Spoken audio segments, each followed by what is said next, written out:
We have a Coppola questions before we move on.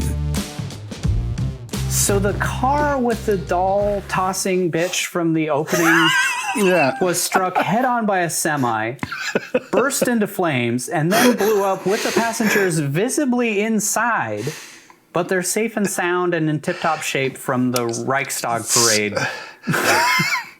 I didn't even catch that they were there at the maypole thing at the end, or at the Wicker Man at the end. I didn't realize they were still there. Yeah, it was the two of them with the cop. I didn't catch that the cop was there either. And it's like that's even more confusing. Later, it's like this. Yeah. Presumably that happened. He popped some pills and took some time off and watched cowboy movies, as you do. And then when he got that letter, he decided to go almost immediately to do that. So this was probably within a month of that event. And they're just fine. Like, they weren't burnt. They weren't hurt in any way, even though they were struck by a semi. Which I did watch in the third viewing of the movie. The semi kind of hits over on the corner of the car, so it doesn't like strike head on. But that leads me to my second question. If this was planned all along from the very beginning, they must have known or paid the semi driver to swerve into the car, to hit the car. And where the hell did he go? Sense. Where the hell did he go?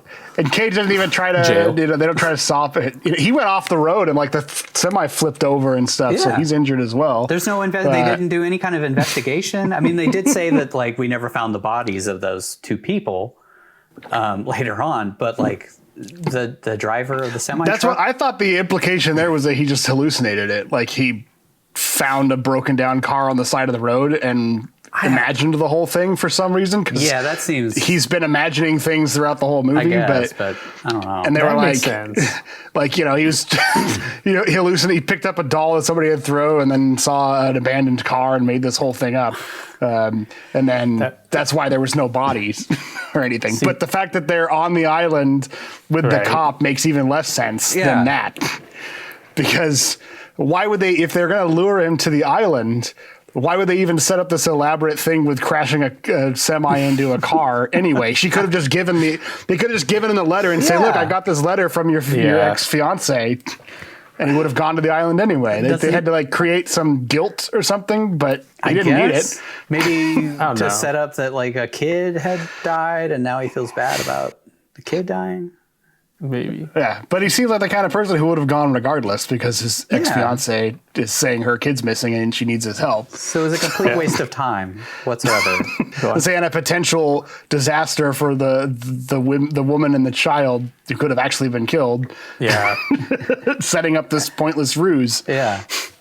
On top of that, like, he starts punching the back window. This is my question when that goes along with it. Why would you punch the back window? He's like punching it in his helmet. Yeah, then he uses the helmet. And then that also goes into my next question is, how did he not get burned when the car explodes in his face?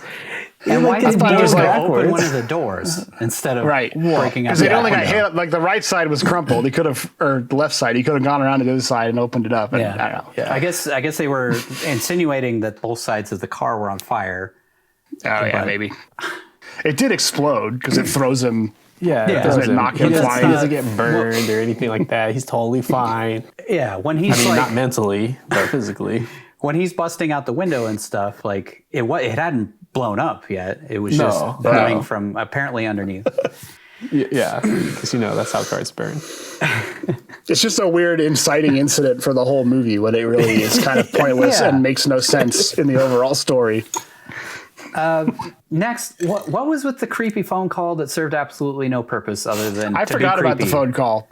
I mean, what was in the call? He gets like says something and then he gets cut off. I didn't hear anything, but in the commentary they said that there was like the sound of bees and like whispering or something. I don't like. Is that what it was?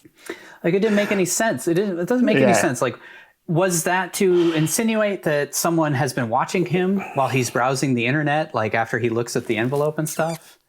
Also, maybe if the people of the Summers Isle live in an Amish like lifestyle with no phones and all that kind of stuff, how do they have a fully functional website? Like, did they just hire an outside developer or something?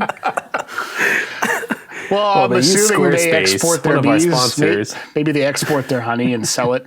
Yeah, that's what I was thinking. Because they have This was their income, way of like selling their stuff. Yeah. But I don't know. That one was weird to me.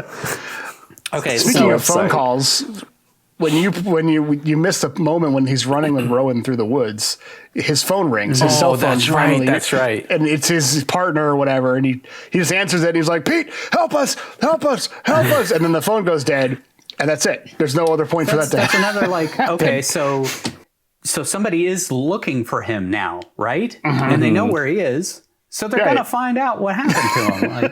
Like, It's like he's tried to make calls earlier in the movie, and the phone's dead because it's a horror movie, or he can't get its signal because Yeah. it's mid 2000s San Juan Islands when it's flip phone, so there's no reception out there. it felt just totally unnecessary. Like why? Yeah, like why add is there that? a 30-second part where he gets a phone call from his cop partner and then nothing happens and he hangs up? Yeah. Maybe it's just to give you that little glimmer of hope, like he's Yeah, going that's to what I be was thinking. saved. Is like, okay, so somebody's on the way, and they're going to stop. They're going to stop this before he burns. I thought Right. maybe that was the idea there, but apparently But not. presumably they hear him saying, "Help us, help, send help," or whatever. So now they're definitely like, okay, he disappeared under super mysterious circumstances Yeah. on this island, and the cops are going to investigate. That leads me to my next question. So they kill the pilot, leave his body on the beach, and sink his plane in their own harbor. Wouldn't it be slightly obvious what happened to him? You can even see like the tail of the plane sticking out of the water with the Yeah. plane's like identifier on it. There. I mean, anybody who came looking for him, I mean, this dude makes deliveries to this island on almost a daily basis, it seems like. And yet they like, there's his plane. It's in the, like, how are they going to get that out of there if they And actually planes wanted to they're get out tracked of by there? radar, right? They Yeah. track planes by radar, right? So they would have had a Yeah. record of him landing there and never taking off again.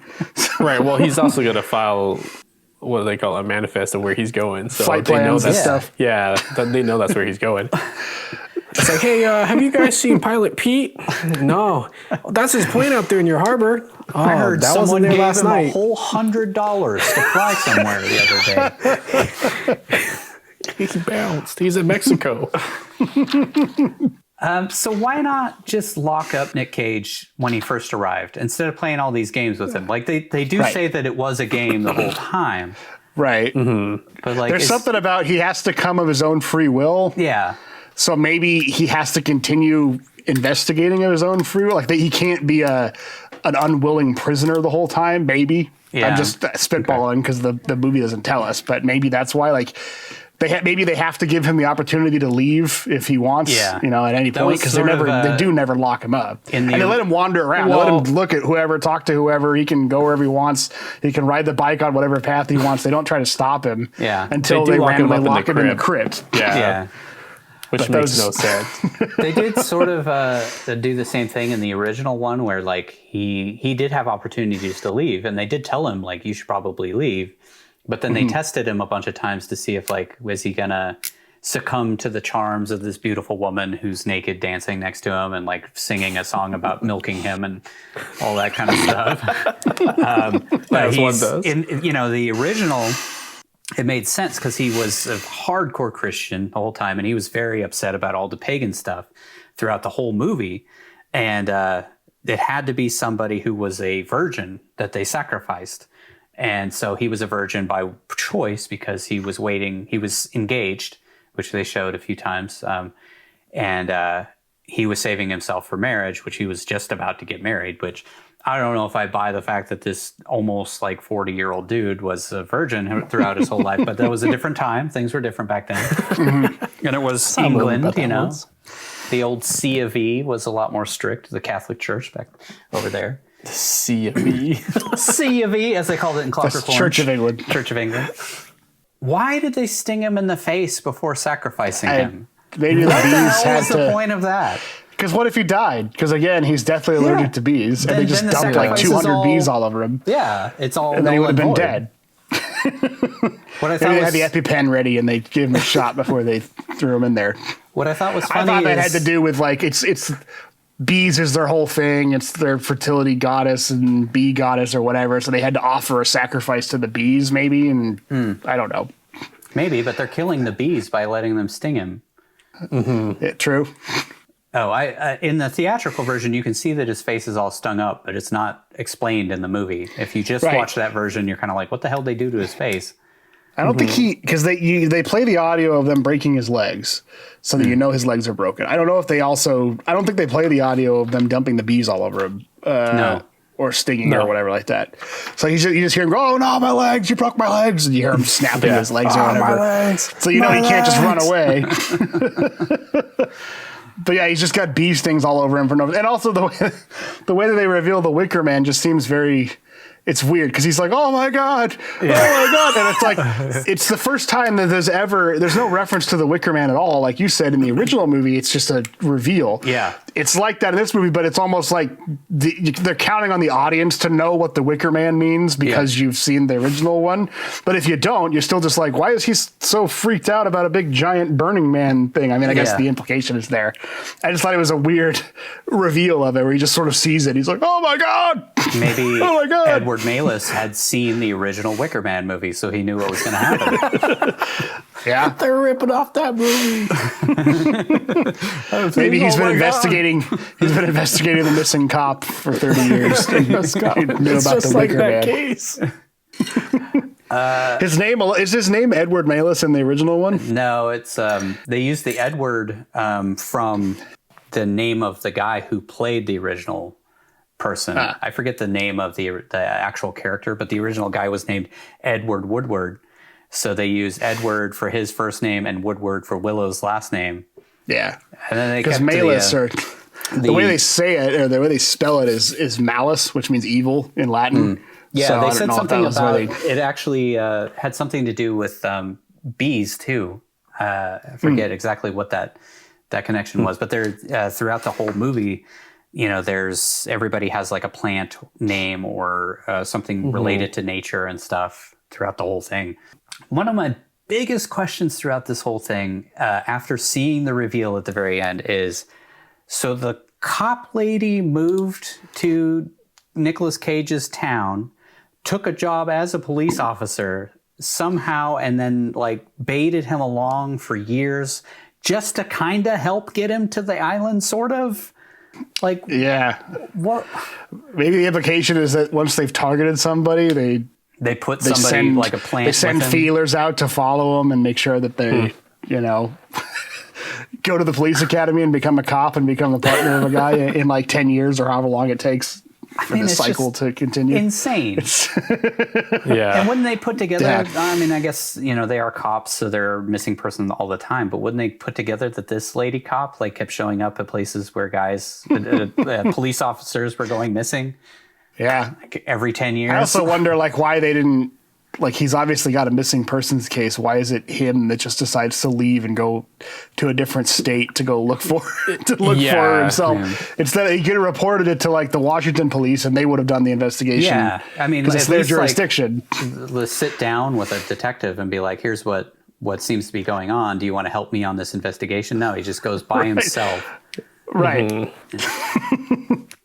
Mm-hmm. Why wouldn't any of the other men on the island have worked for the sacrifice? I mean, everybody there is related by blood. Even like Pimply Joe could have worked for the Wicker Man and saved a ton of effort and resources. Why did they have to create this crazy elaborate ruse to get him there specifically? I don't know. Maybe it's because it has to be an outsider who comes of their own volition to do it. They can't use their own people for it. That's what I would think. Like they need to. It's not as effective of a sacrifice if you're taking somebody who is within that system, maybe, and knows all about it. I don't know. You got to take somebody who's from the outside but doesn't learn what it's about because they wouldn't want to do it. Yeah. So until I don't know. In the original, it didn't really have anything to do with the fact that he was from the outside. It was more like, this is a godsend. We have a virgin that isn't one of our people, so we can sacrifice this guy instead of sacrificing Rowan, which they were planning on sacrificing, I think. That's not fully explained in there, but like in that movie, they also say the same thing, like, you have come here of your own free will. Like, he follows Rowan up to the spot where the Wicker Man is, and they say that they surround him. And my final question, I'm sure you guys have some questions too, but if they've been planning to sacrifice this guy for at least 5 years, because Rowan is at least like 5 to 10 years old, right? But their harvest just went shitty the previous year. Like, is that just insurance? Like they just plan this every few years just to make sure that the harvest is going to be good? Or like, because it seems like it was the plan was to sacrifice this guy because the harvest went bad, but it had only gone bad 1 year before. But they've had that cop lady working with him for all that time. And like Rowan is, yeah. I get the sense that because they have so many pictures that this is a common thing that they do, and they just keep doing it so that they don't have a failure of a harvest. So, like, I originally I thought I got the impression that they do actually sacrifice the girl every year or whatnot, but maybe it's not. Maybe it's every 10 years or whatever. They bring her father in and sacrifice him the same way they do this, and that's the cycle they do it. They just put up this story of the girls are being the sacrifice to trick the men they're bringing in. Yeah. And maybe it was just the year prior. Yeah, there was a bad harvest, but they were just like, that's bound to happen, I guess. We're still doing the sacrifice. Yeah. Eventually, this is all going to blow up in their face, you would assume. Like, if everybody's as incompetent as Nick Cage and all of his friends in this movie, then I guess, but... My main one I had was what was in the fucking bag. Yeah, we talked about it at the beginning. It was just like, well, I didn't want to get too into it because that was my main thing. Like, what to go back to it? Like, there's obviously something bleeding and moving around in the bag. He calls it out. They make fun of him for it and tell him to take a look. I don't think he even gets to see it. He reaches for it and it jumps at him, and he gets spooked and they laugh at him and then he just walks off. They never explain it. They never like what the hell was actually supposed to be in that bag? Was it a person? Yeah. Was it a child?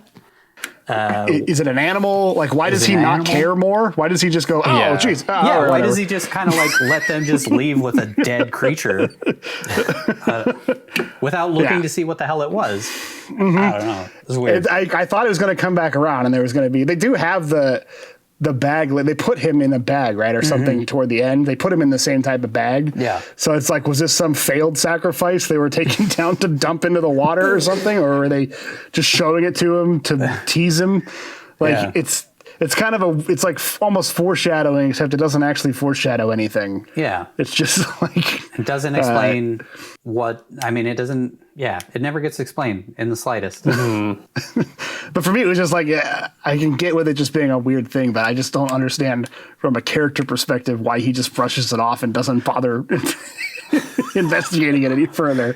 Because he's right there asking what it is. Just makes him jump. And then he's like, okay, well, I guess it's nothing. Move on. Go along about your day. Yeah, he's pretty dismissive about it. And it's like just dripping blood, too. So you're here investigating a missing child. Yeah. You think you'd be a little more concerned about what is in this. Take a minute to like try a child-sized bag of you got a twitching, bleeding, child-sized form in a bag right there. Oh, it's just a little person. Carry on. Yeah, that's fine. Maybe it was actually a shark, and he's just scared of sharks. He's like, get that away from me. What's in the bag? A shark or something?